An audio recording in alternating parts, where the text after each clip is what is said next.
بسم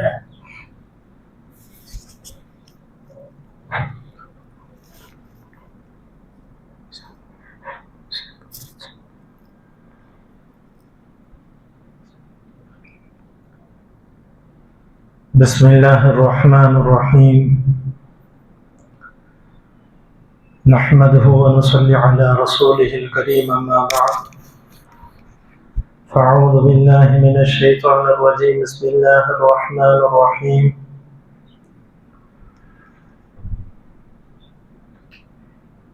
قال الله سبحانه وتعالى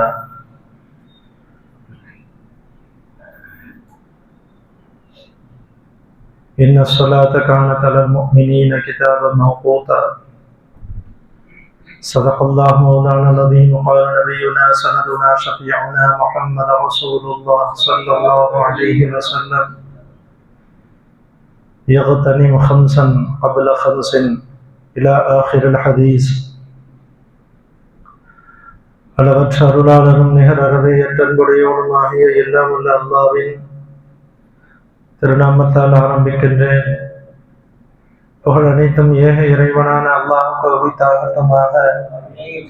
ஸலாத்தும் ஸலாமும் பெருமானார் ரசூலுல்லாஹ் ஸல்லல்லாஹு அலைஹி வஸல்லம் அவர்கள் மீதும் உலகில் தோன்றிய அத்துணை நபிமார்கள் அவர்களை பின்பற்றி வாழ்ந்த உத்தம தோழர்கள் சஹாபாக்கள் தாபிஈன்கள் ஃபுகஹாக்கள் நல்லோர்கள் வல்லோர்கள் நம்முடைய முன்னோர்கள் மற்றும் நம் அனைவரின் மீதும் எல்லாம் அல்ல அல்லாஹ்வின் அன்பும் அருளும் சாந்தியும் மக்ஃபிரத்தும் ரஹ்மத்தும் பரக்கத்தும் என்றும் நின்று நிலவட்டுமாக என்று துஆ செய்து கொண்டு, அன்பான அல்லாஹ்வின் நல்லடியார்களே, உங்கள் அனைவருக்கும் என்னுடைய அன்பின் சலாம். அஸ்ஸலாமு அலைக்கும் வரஹ்மத்துல்லாஹி வபரகாத்துஹு.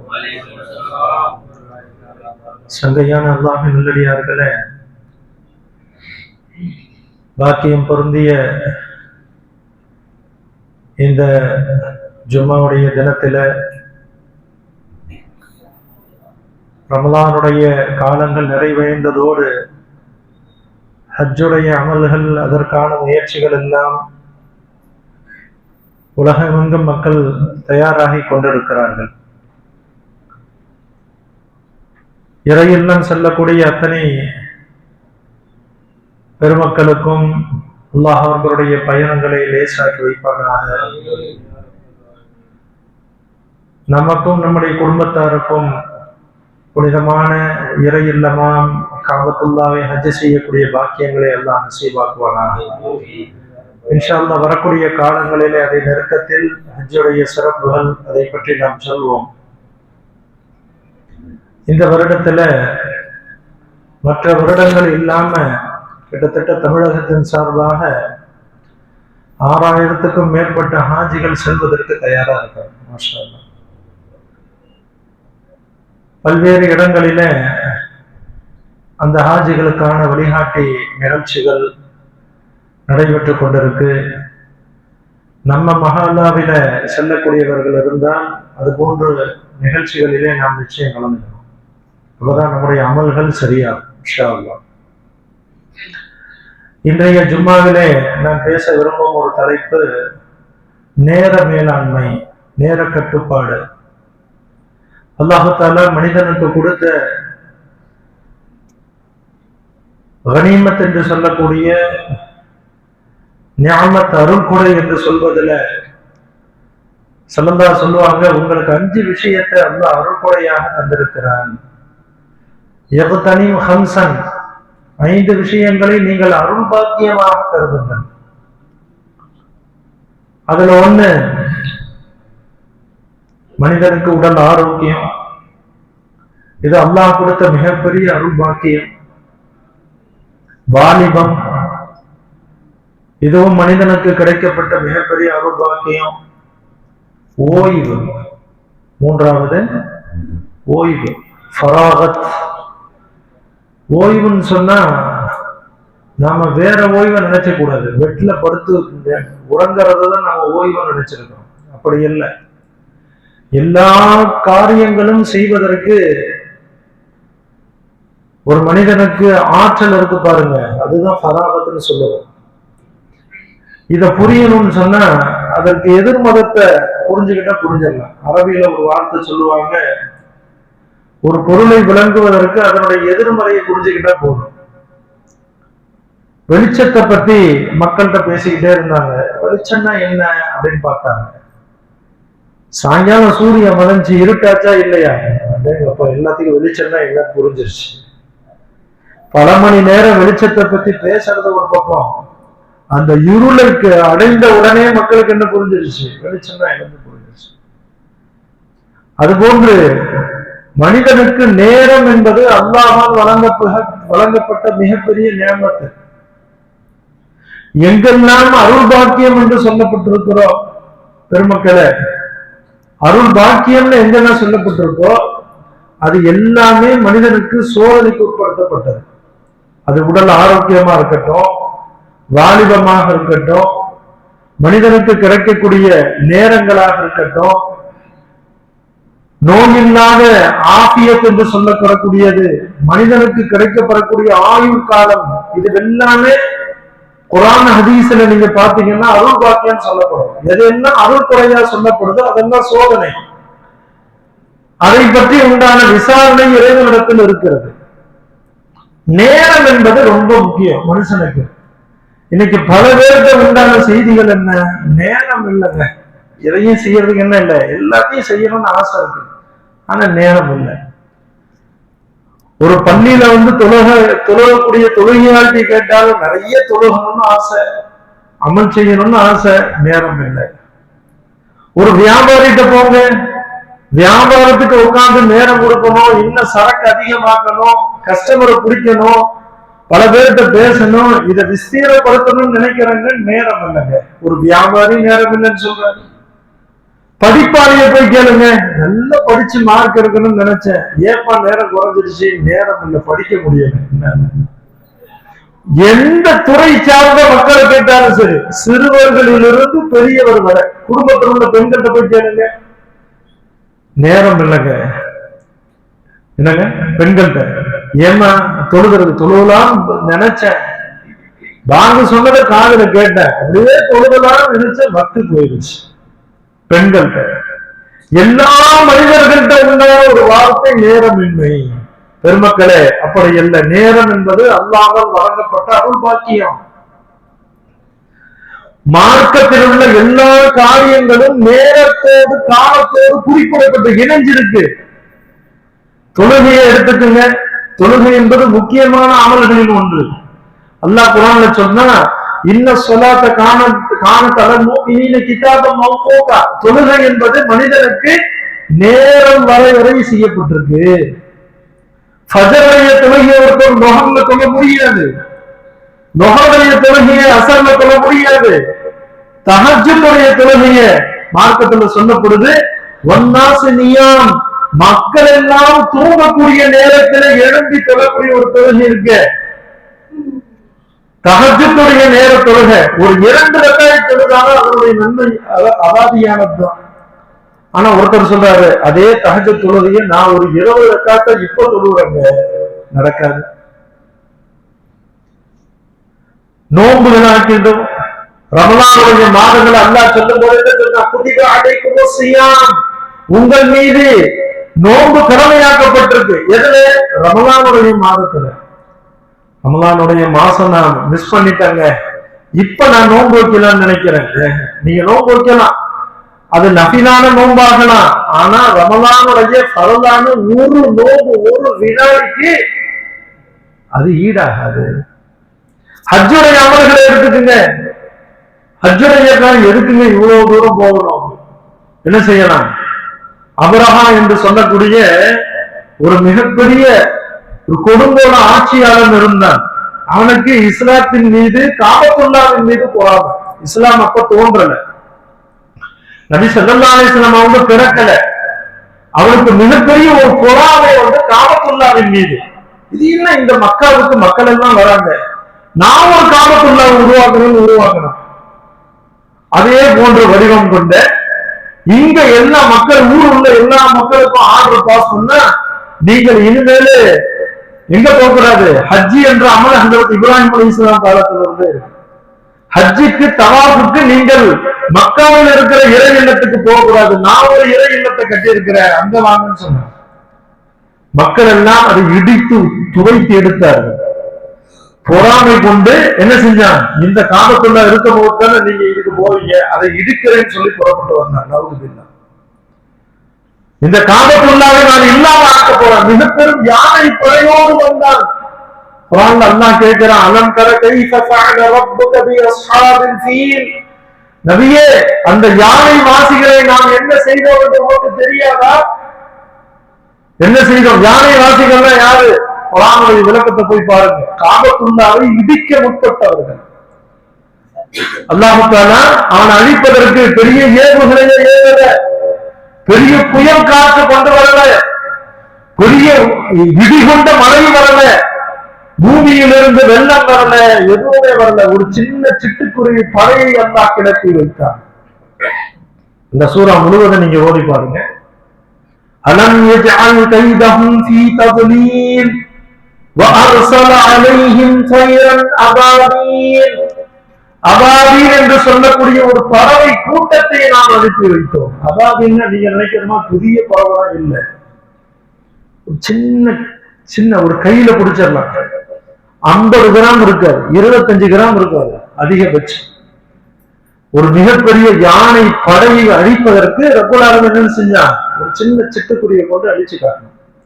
இது ஒரு வேற சப்ஜெக்ட். அப்ப ஹஜ்ஜி என்பது எதுக்கு இவ்வளவு தூரம் இந்த காலங்கள்ல தான் செய்யணும்? ஆமா, ஹஜ்ஜி என்பது ஒட்டுமொத்த அமல்களே இந்த 5 நாட்களில் செய்யப்படக்கூடிய அமல் தான். அதை பத்தி பின்னால சொல்லுவோம் நம்ம இன்ஷா அல்லாஹ். அப்ப எல்லா காலங்களிலேயும் ஹஜ்ஜுடைய அமல் இதே அந்த அமலை ஒருத்தவர் போய் நான் ஹஜ்ஜுடைய அமல் செய்யறேங்க அப்படின்னா அது ஹஜ் ஆகாது. ஏங்க அந்த நேரத்துல போயிட்டு பல லட்சம் மக்கள் வராங்க, எனக்காக உடம்பு சரியில்லை, இடிபாடுகள்லாம் சரி வராது, நான் என்ன செய்யறேன், இந்த மக்கள் எல்லாம் ஹஜ்ஜிக்கு வந்துட்டு போகட்டும், நான் முஹர்ரம் மாசம் சஃபர் மாசத்துல போய் இதே ஹஜ்ஜுடைய எல்லா கிருகைகளும் செய்யறேன், கல் எரியறேன், தவாஃப் செய்யறேன், செய்யறேன், குர்பானி கொடுக்கிறேன், ஒரு ஆடு என்ன 10 ஆடு அறுக்கிறேன், அது ஹஜ்ஜி என்ற அமல் ஆகுமா? பெருமக்களை, மார்க்கத்தில் உள்ள ஒவ்வொரு அமல்களுக்கும் ஒரு காலங்களை எல்லாம் நியமிச்சிருக்கிறான். தொழுகையும் அப்படித்தான், நோம்பும் அப்படித்தான், ஹஜ்ஜும் அப்படித்தான், ஜகாத் என்ற அமலும் அப்படித்தான். ஜகாத் என்பது வருடத்துக்கு ஒரு முறை, வருடம் முழுவதும் பூர்த்தியான ஒரு பொருளாதாரத்துக்கு செலவழிக்கிறது தான் ஜகாத். மற்றது எதுவும் ஜகாத் ஆகாது. மற்றது தானங்கள் ஆகலாம், தர்மங்கள் ஆகலாம், குறைகள் ஆகலாம். ஹதியான்னு சொல்லுங்க, சதகான்னு சொல்லுங்க, சந்தான்னு சொல்லுங்க, நன்கொடை சொல்லுங்க, என்னன்னு சொல்லுங்க, ஜகாத்னு சொல்றதுன்னா ஒரு வருஷம் பூர்த்தி ஆகிருக்கு. மார்க்கத்தினுடைய எல்லா அமல்களும் கால நேரங்களோடு குறிப்பிடப்பட்டிருக்கு. அன்பு பெருமக்களை, இந்த மனிதனையும் அல்லாஹ் கால நேரத்தோடு பிடிக்க வைத்திருக்கிறான். நமக்கு கிடைக்கப்பட்ட வாழ்க்கை ஒரு வாழ்க்கை தான், இன்னொரு வாழ்க்கை கிடைக்காது. மாற்றார்களுடைய நம்பிக்கை இருப்பதை போன்று மனிதனுக்கு 7 ஜென்மங்கள் சொல்றாங்க. எந்த ஜென்மமும் கிடையாது, ஒரே ஜென்மம் தான். என்னங்க, ஒரே வாழ்க்கை தான், ஒரே ஹயாத்து தான், ஒரே மவுத்து தான். ஹயாத்து வந்தாலும் ஒரு தடவை தான் வரும், மவுத்து வந்தாலும் ஒரு தடவை தான் வரும். இரண்டாவது மவுத்துக்கு யாருக்கும் அனுமதி இல்லை. இரண்டாவது மவுத்துக்கு, இரண்டாவது ஹயாத்துக்கு அனுமதி இல்லை. அல்லாஹ் மறுமையில யார் யாரெல்லாம் மரணித்த பிறகு மறுபடியும் உயிர் பெறணும்னு ஆசைப்படுவாங்க, அதை பத்தி அல்லாஹ் குர்ஆன்ல ஒரு லிஸ்டே போடும். யாரைத்தனியும் பத்தம் துலி ஹயாத்தி, யாரெல்லாம் என்னுடைய வாழ்க்கையை கொஞ்சம் அதிகரித்து கொடு, எனக்கு இன்னும் கொஞ்சம் கூடுதல் அவகாசம் கிடைக்காதா, எல்லாரும் ஆசைப்படுவாங்க. ஆனா ரசூல் ஸல்லல்லாஹு சொன்னாங்க, ஒரு மார்க்க போர்ல உயிர் நீத்த ஒரு ஷஹீது இருக்காரா இல்லையா, அவர் எப்படி ஆசைப்படுவார் தெரியுமா? அல்லாஹ் தஆலா அவர்கிட்ட கேட்பான, உனக்கு என்ன ஆசை? என்னுடைய மார்க்கத்திற்காக உயிரை துறந்து நீ வந்திருக்கிற, உனக்கு என்ன ஆசை? அவர் சொல்லுவாரு, ரப்பி, எனக்கு மறுபடியும் உயிர் கொடுக்கப்படணும், மறுபடியும் நான் ஷஹீதாக்கப்படணும், மறுபடியும் மௌத்தாகி உன்கிட்ட வரணும், மறுபடியும் நீ எனக்கு உயிர் கொடுக்கணும், மறுபடியும் உலகத்துக்கு போகணும், இந்த மார்க்கத்துக்காக உயிர் நீக்கணும், மறுபடியும் வரணும். இதே போன்று 3 முறை உயிர் கொடுக்கப்பட்டு 3 முறை நான் ஷஹீதாக்கப்படணும். இந்த மாதிரி நபர்கள் தேவைதான் உலகத்துக்கு. அல்லாஹ்வுடைய மார்க்கத்துக்கு தேவையா இல்லையா? அல்லாஹ்வுடைய ஒரு வியாபாரிக்கு, ஒரு ஓனருக்கு 1000 பேர் வேலை செஞ்சாலும் நல்ல வேலை செய்யற தொழிலாளி தான் தேவை. அப்படித்தானே? என்னப்பா நீங்க வேலை செய்யறீங்க, என்னப்பா நீங்க 10 பேர் செய்யற வேலையை அவன் ஒருத்தவங்க செஞ்சான்ப்பா, அப்படிப்பட்ட சூட்டிக்கான அழுப்பாங்க, அவன் போயிட்டான் பழம்ப விட்டு சொல்லுவாரா இல்லையா? நீங்க 10 பேர் செஞ்ச வேலையை ஒரு வேலை ஒரு ஆளே செஞ்சான். அப்ப இவருக்கு அவர் மீது பிரியம். ரப்புடைய தீன ஹயாத்தாக்குறதுக்கு இவர் நான் போகணும்னு ஆசைப்படுறாரு. அல்லாஹ்வுக்கு இப்படிப்பட்ட மனிதர்கள் இருந்தா தீன் வளரும். ஆனா அவருக்கு கூட இன்னும் அந்த வாய்ப்பு கொடுக்கப்படாது. நபிமார்கள் யாருங்க? உலகத்திலேயே பரிசுத்தமானவர்கள். அந்த நபிமார்களுக்கு மறு ஒரு ஹயாத்துன்னு அல்லாஹ் வச்சிருக்க கொடுத்தா அவங்க இன்னும் எத்தனை பேரை தீன ஹயாத்தாக்குவாங்க? அவங்களுக்கு அந்த வாய்ப்பு இல்லை. நபிக்கும் ஒரே வாழ்வு தான், நபிக்கும் ஒரே மரணம் தான். அதே போன்று மௌத்துக்குன்னு அல்லாஹ் நேரத்தை குறிச்சு வச்சிருக்கான். மௌத்துக்குன்னு ஒரு நேரங்கள் அல்லாஹ் குறித்து வைத்திருக்கிறான். அந்த ஒவ்வொரு ஆன்மாவுக்கான நேரம் வந்துவிட்டால்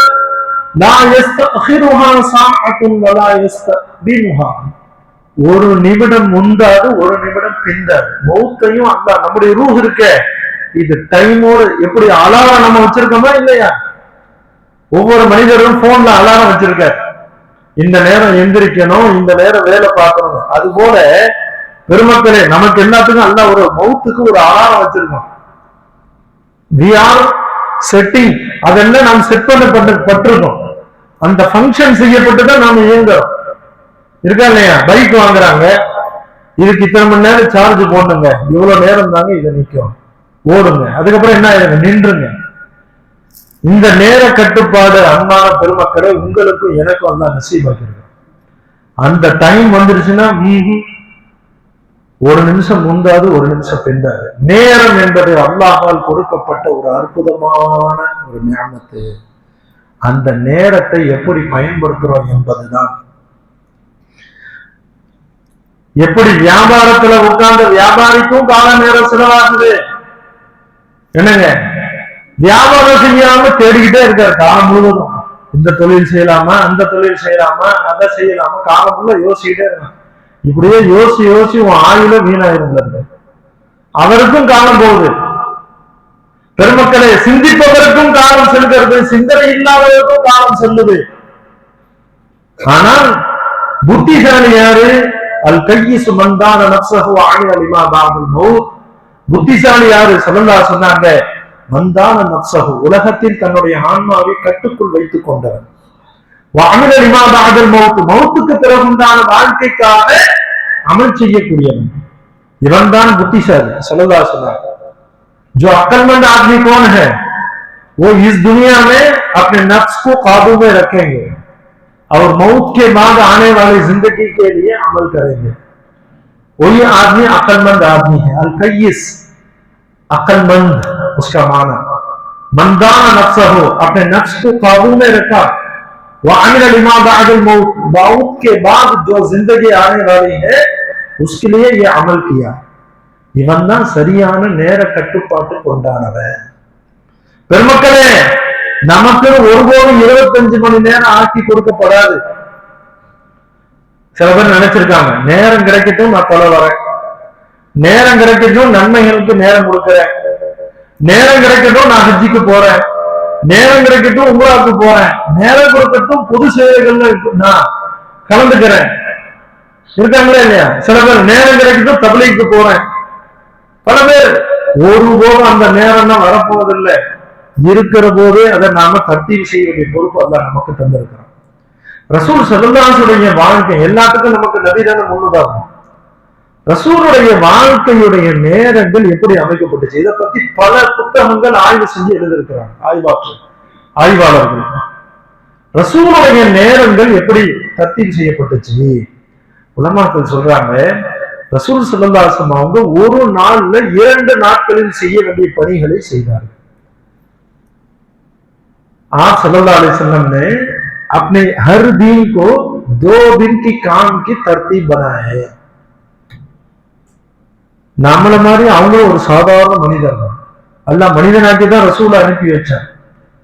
அவங்களும் மனிதர் தான். அவங்களுக்கும் சுயதேவை இருந்தது, அவங்களுக்கும் மனைவி மக்கள் வியாபாரம் எல்லாம் இருந்துச்சு. இறை தியானத்திலேயே தன்னை அமைத்துக் கொண்டவும் அல்ல, வியாபாரத்துக்கு நேரம் கொடுத்தாங்க. தன்னுடைய ஒரு நாளை 2 நாளாக திட்டமிட்டாங்க. எப்படி திட்டமிட்டாங்க? ஸல்லல்லாஹு அலைஹி வஸல்லம் அதிகாலை விழித்தல் எப்ப இருக்கும்? என்னைக்குமே சூரியன் உதயமான பிறகு ரசூல் முழிச்சதா சரித்திரம் இல்லை. என்னங்க? सूरज निकलने के बाद आप सल्लल्लाहु अलैहि वसल्लम ने आंख खोले, ऐसे एक दिन भी नहीं. நபியினுடைய ஒரு நாளின் துவக்கம் சூரியன் உதயமாகுவதற்கு முன்னால் இருக்கும். இன்னும் ஒரு படி மேல போனா சூரியன் உதயமாகிறதுக்கு முன்னால் இல்ல, சுபஹ சாதிக் ஃபஜர் உதயமாகிறதுக்கு முன்னால. ஃபஜர் எப்ப உதிக்குது? ஃபஜருடைய நேரம் என்ன? 5:12, இப்ப உள்ள 5:15 அந்த மாதிரி சொல்றோமா இல்லை? இதான் ஃபஜர் உதயமான நேரம். ஃபஜர் உதிப்பதற்கு முன்னால் தான் ஸல்லல்லாஹு அலைஹி வஸல்லம் அவர்கள் விழிப்பார்கள். இதனால என்ன பிரயோஜனம்? தஹஜ்ஜுத்தில் எழும்பி ஸல்லல்லாஹு அலைஹி வஸல்லம் முதல் செய்யக்கூடிய கடமை இறைவனுக்கு செலுத்தக்கூடிய காணிக்கையாகத்தான் இருக்கு. தஹஜ்ஜுடைய நேர தொழுகையை அமைச்சுக்குவாங்க. காலையில் எழுந்தவுடன் என்ன செய்யறது? தன்னை படைத்த இறைவனுக்கு வணக்கம் செலுத்துவது. இது ஒருத்தர் முஸ்லிமா இருக்கட்டும், இஸ்லாம் இல்லாதவரா இருக்கட்டும், மனிதன் பிறந்த மனித வர்க்கத்திற்கான இலக்கணத்தை சொல்லதான் சொல்லி கொடுத்தாங்க. ஏன் தெரியுமா? தூங்கி எழுவதே இறைவனுடைய அருள்வாக்கியங்க. மார்க்கம் என்ன சொல்லணும்? தூக்கம் என்பது ஒரு சிறு மௌத். தூக்கம் என்பது என்னங்க? தூங்கும்போது என்ன துவா ஓதுறோம்? அல்லாஹும்ம பிஸ்மிக அமூத்து. அமூத்துன்னா என்னது? மௌத். அமூத்துன்னா என்னது?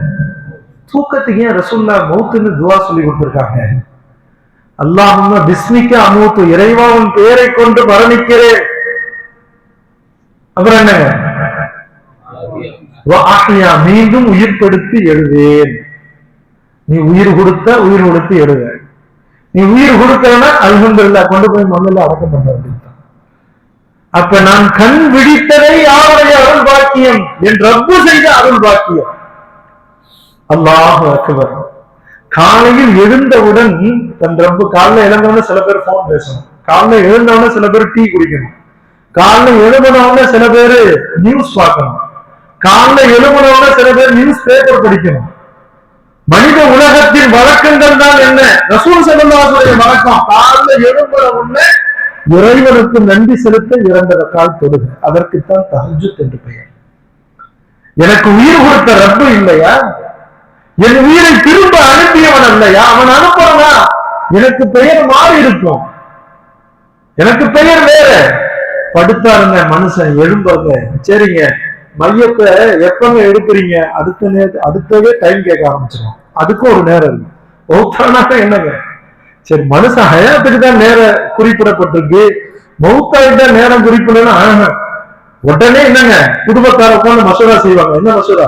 எப்ப மையத்தை அடக்கம் செய்யலாம்? சீக்கிரம் சொல்லுங்க ஆஞ்சியாரு. போன் மேல போன் வந்துகிட்டு இருக்கு, பள்ளியாசல்ல எழுதி போடணும், ஏலான் செய்யணும். பாவம் அதற்கு நல்லாதான் பயான் செஞ்சுட்டு இருந்தாரு, திடீர்னு மௌத்தா போயிட்டாரு. உங்களை சொன்ன கோச்சிக்கீங்களா? என்ன சொன்னா யாரும் கோச்சிக்க மாட்டாங்க. அஜத்துக்கு நேரம் சொல்லணும், சீக்கிரம் சொல்லுங்க. எல்லாம் சொந்த போதெல்லாம் கேட்டுக்கிட்டு இருக்காங்க.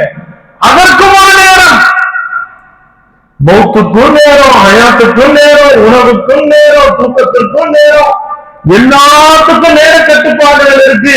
இன்னைக்கு மனித வர்க்கத்துல நேர கட்டுப்பாடு கிடையாது. எப்ப வேணாலும் வருவாருங்க, எப்ப வேணாலும் போவாருங்க. பெருமக்களே,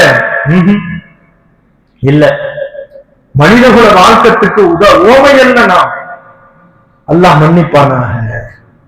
பெருமக்களே, मेरे हजरात, प्यारे भाइयों, थोड़ा आप लोग ध्यान से सुनिए. हर आदमी का काम वक्त के साथ जुड़ा हुआ है, वक्त के साथ. रसूल सल्लल्लाहु अलैहि वஸல்லம் அவங்க காலையில தஹஜ்ஜுத்ல எழும்பி பிறகு ஃபஜர் தொழுக, ஃபஜர் முடிச்சிட்டு மக்களை சந்திப்பாங்க. பிறகு யாரோ உடம்பு சரியில்லை, நோயாளி போவாங்க, பார்த்துட்டு வியாபாரத்துக்கான நேரம், பொது சேவையிலிருந்து இறை சேவையிலிருந்து பொது சேவை, பொது சேவையிலிருந்து சுயதேவை வந்துட்டு மறுபடியும் மொஹருக்கு முன்னால் உள்ள நேரம் வீட்டுக்கு வருவாங்க. ஸல்லல்லாஹு அலைஹி வஸல்லம் தன் மனைவிமார்களுக்கு எல்லாம் நேரம் கொடுப்பாங்க. பிறகு கைலூலா என்ற உறக்கம். நம்மெல்லாம் எப்ப தூங்குறோம்? சாப்பிட்டு தூங்குற பழக்கம். ரசூலுடைய வாழ்க்கை சாப்பிட்டு தூங்குறது இல்லை. தூங்குவாங்க, பிறகு லொஹர் தொழுக, தூக்கம், சாப்பாடு, லொஹர் தொழுக, அடுத்த நாள் கண்டினியூட்டி. லொஹர்ல இருந்து 2வது நாள் வரைக்கும் சாப்பிடுவோம். லொஹர்ல நம்மால் 12க்கு தான் முழிக்கிறேன், இது கண்ணு கடை அப்பதான் திறக்கிறேன். மாற்றார்கள்லாம் வியாபாரம் பண்ணி கல்லால கட்டி செட்டில்மெண்ட் பண்ணிட்டேன். ஏன்பா இப்படி பண்றீங்க? நம்மள மார்வாடியை சப்ளை பண்றான் பாருங்க. மத்தவங்க கிடைக்குன்னா காலைல 8 மணிக்கு கலெக்ஷன் போனாலும் கிடைக்கும். பாய்ங்கன்னா நைட்டு 10 மணிக்கு வாங்க, அப்பதான் கலெக்ஷன். ஏன்? நம்ம கடை திறக்கிறதே 12க்கு தான். கடை திறக்கிறதே ஆனா எனக்கு மட்டும் நான் அல்லாவை தொழுகிறேன், அல்லாவை வணங்குறேன். அல்லா நேரடியா இந்த மன்னூர்பேட்டையில வரக்கத்துன்னு ஒண்ணு இறங்கணும்னா ஏன் கண்ணாவுக்கு தான் இறங்கணும். ஏன்? நான் தான் இந்த மஹல்லாவிலேயே இறை தொடர்பு இல்லை. ரொம்ப அசிங்கங்க. வியாபாரங்கள்ல லேட்டு. ஃபஜருக்கு அதிகாலையில செய்யப்படக்கூடிய வியாபாரத்தில் வரக்கத்து இருக்குன்னு சொல்லலாம். அதிகாலையில் முடிக்கக்கூடிய அத்தனை ஜீவராசிகளும் வரக்கத்துக்கு சொந்தம். என் அன்பு சமுதாயமே, அன்பு சகோதரிகளே, வீட்டுல எல்லாம் தூங்குறது, காலைல எல்லாம் தூங்குறது. உலகத்துல வேற எந்த இனத்திற்கும் அதிகாலை தொழுகை கடமை இல்லை. அன்பு தாயே, உனக்கும் எனக்கும் ஃபஜர் தொழுகை ஸல்லல்லாஹு கடமையாக்கி கொடுத்துட்டு போயிருக்கான். அதிகாலை தூங்குறதுக்கு அனுமதியே இல்லை. வீடெல்லாம் பூட்டி கிடக்கு. பாருங்க, முஸ்லீம் அபார்ட்மெண்டா இருந்தா தனியா முதல்ல பேப்பர் போடுறதுதான் பாக்ஸ் இருக்கு. இப்ப பால் பாக்ஸ்னு ஒண்ணு இருக்கு. பால்காரு வீட்டை தட்டி பால் ஊத்துவாரு, கேள்விப்பட்டிருக்கோம். இப்ப என்னங்க, இந்த பாரு காலில் தூக்கத்தை டிஸ்டர்ப் பண்ற வேலையை வச்சுக்கூடாது. ஏதோ பாலுன்னு போனோம்னா எங்க போட்டுரு, கீழே ஒரு பாக்ஸ் இருக்கு, அதுல போட்டுரு. பேப்பர் அதுல போட்டுரு, காய்கறி இதுல போட்டுரு. நான் 10 மணிக்கு எடுத்துக்கிறேன். எங்க இருந்து பரக்கத்து வரும்? நேர கட்டுப்பாடுகள் நம்மள்ட்ட என்ன இருக்கு? அதிகாலை வியாபாரிகளே, ஃபஜருக்கு பிறகு நம்முடைய வியாபாரம் எங்க போச்சு? ஃபஜருக்கு பிறகு நம்முடைய வியாபாரம் எங்க போச்சு? இஷாவுக்கு 12 வரைக்கும் கடை திறந்து ஸல்லல்லாஹு சொன்னாங்க. இஷா தொழுகைக்கு பிறகு பேசுறது கூட மக்கள் தேவையற்ற பேச்சு இருக்காங்க. இஷா தொழுதவன்னா ஒரு முஸ்லீம் தூங்கிடுவாரு, ஃபஜருக்கு ஒரு முஸ்லீம் எழுந்திருக்காரு. நம்முடைய நேரங்கள்ல என்னைக்கு நாம தர்த்தீபை விட்டோமோ வாழ்க்கையின் பரக்கத்தை இழந்துட்டோம். அல்லாஹ் விளங்கி அமல் செய்ய பாக்கியம் செய்வானாக. अपने प्यारे भाइयों, फजर के टाइम हम जागना, फजर की नमाज हम पर फर्ज है. ईशा के बाद फौरन सोना. நீங்க இரவுல சீக்கிரம் தூங்கி அதிகாலை எழும்புங்க. எந்த மாத்திரம் தேவையில்லை. அல்லாஹ் உடல் ஆரோக்கியமா வச்சிருக்கோம். உடல் இயக்கம் இல்லை. நான் சொன்னா ஒத்துக்க மாட்டீங்க, மருத்துவர் சொன்னா ஒத்துக்குவீங்க. சீக்கிரம் தூங்க சொல்லியிருக்காரு டாக்டர் என்ன சொன்னாரு? சீக்கிரம் தூங்க சொல்லியிருக்காரு.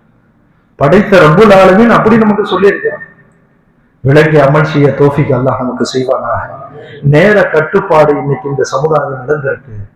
நமக்கு கொடுக்கப்பட்ட ஆயுள் ரொம்ப சுருக்கம், ரொம்ப சுருக்கமான ஆயுள் தானே. ஒரு காலத்துல இப்பதான் போய் ஹஜ்ஜி செய்யலாம் இல்ல, சீக்கிரம் ஹஜ்ஜி செய்யறதுக்கு சீக்கிரம் நிக்கா முடிச்சிருங்க. ஒரு காலம் வீடு கட்டிட்டு கல்யாணம் முடிக்கலாம், பாதி வாலிபம் போயிருது.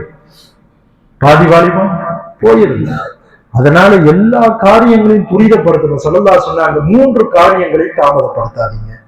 முதல் விஷயம் தொழுகையை தாமதப்படுத்தாதீங்க. 2வது விஷயம், ஒரு ஆணுக்கோ பெண்ணுக்கோ சரியான ஒரு நிஸ்பத், ஒரு இணைப்பு, ஒரு அலைன்ஸ் கிடைச்சிருச்சுன்னா அதை என்ன செய்ய மஷூரா முடிவு பண்ணி தாமதப்படுத்தாதீங்க. 3வது, ஒரு ஜனாசாவை தாமதப்படுத்தாதீங்க. ஜனாசா ரொம்ப அல்லாஹ் வைக்கிறது. இது ரொம்ப மஷூரான ஹதீஸ். அதனால தாமதம், நேரம் என்பது ரொம்ப முக்கியம். குறிப்பாக மனித சமுதாயத்திற்கு நேர கட்டுப்பாடுகள் அமைக்கப்பட்டிருக்கு. நம்முடைய நேரங்கள் என்பது காலையில் தூங்கி விழுந்ததிலிருந்து இரவு தூங்குற வரைக்கும் என்னுடைய இறைவனுக்கு, பொது சேவைக்கு, வியாபாரத்துக்கு, குடும்பத்துக்கு, குழந்தைகளுக்கு, மார்க்கத்துக்கு. இந்த மார்க்கத்துக்கு நம்ம நேரம் கொடுக்கணுமா இல்லையா? வியாபாரத்துக்கு நேரம் கொடுக்கிறாரு, குடும்பத்துக்கு நேரம் கொடுக்கிறாரு, மார்க்கத்துக்கு நேரம் இல்லையே. இன்னைக்கு அல்ஹம்துலில்லாஹ் இந்த மஹல்லால மக்களுடைய உழைப்பு நடக்குது. ஆண்கள் பெண்கள் மஹல்லால உள்ள மக்கள் நம்ம நேரம் கொடுக்கணுமா இல்லையா? நேரம் கொடுக்கணுமா இல்லையா? நம்முடைய ஹக்கு இல்ல. ஒரு பள்ளியை கட்டிட்டோம், உருவாக்கிட்டோம், இதை ஆபாதாக்கணுமே, அமல்களை கொண்டு நிரப்பணுமே, அமல்களை கொண்டு நிரப்ப வேண்டும். எனவே நம்ம இதற்காகவும் நேரம் கொடுக்கணும், குர்ஆனுக்கு நேரம் கொடுக்கணும், கல்விக்கு நேரம் கொடுக்கணும், மஸ்ஜிதுக்கு நேரம் கொடுக்கணும், பொது சேவைகளுக்கு நேரம் கொடுக்கணும். அல்லாஹ்வுடைய வாக்குறுதி, இன் தன்சுருல்லாஹ் யன்சுருக்கும், நீங்கள் அல்லாஹ் உதவித்தால் அல்லாஹ் உங்களுக்கு உதவி செய்யணும். வல்ல ரஹ்மான் நமக்கு உதவி செய்வானா. அல்ஹம்துலில்லாஹ். இப்ப ஸ்கூலுடைய எக்ஸாம் போயிட்டு இருக்கு. இன்னும் கொஞ்ச நாள்ல ஒரு 16 எக்ஸாம் முடியுது. அப்ப அதற்கு பிறகு சம்மர் கிளாஸ், கோடைக்கால வகுப்புகள் நிர்வாகத்தின் சார்பாக மசூரா செய்யப்பட்டிருக்கு. நம்முடைய பள்ளியில ஒரு கோடைக்கால வகுப்பு 10th +2 இது முடிச்ச பிள்ளைகள் இருக்கிறாங்க, ஸ்கூல் முடிச்ச பிள்ளைகள், இவர்களுக்குன்னு காலை நேரத்துல ஒரு சம்மர் கிளாஸ் ஏற்படுத்தப்படும். இந்த ஒரு 30 நாள் 40 நாள்ல பிள்ளைகளுக்கு சூர யாசின் மனப்பாடம் செய்யலாம், 99 அல்லாஹ்வுடைய திருநாமங்கள் மனப்பாடம் செஞ்சு கொடுக்கலாம், ஒரு 10 ஹதீஸை நினைவுபடுத்தலாம். என் பிள்ளைகளுடைய வாழ்க்கை இந்த ஸ்கூல் லீவுல குர்ஆனை கத்துக்கிச்சு, ஹதீஸ் படிச்சுக்கிச்சு அப்படின்ற ஒரு மாற்றங்கள் ஏற்படணும். அதற்காக நாம் முயற்சி செய்யணும். நம்ம மஹல்லால அதனுடைய முயற்சி செய்யப்படுது. அதற்காக ஆலிமும் வந்திருக்கிறாங்க. இன்ஷா அல்லாஹ் உட்கார்ந்து ஒரு ஜும்மாவுக்கு வரைக்கும் மஷூரா செஞ்சு தொடர்புடைய உழைப்பும் நடந்துகிட்டு இருக்கு அப்படின்னு மௌலானாவும் சொன்னாங்க. இன்னும் இதை துரிதப்படுத்தலாமா? வாக்கர்தான் அல்ஹம்துலில்லாஹி ரப்பில் ஆலமீன்.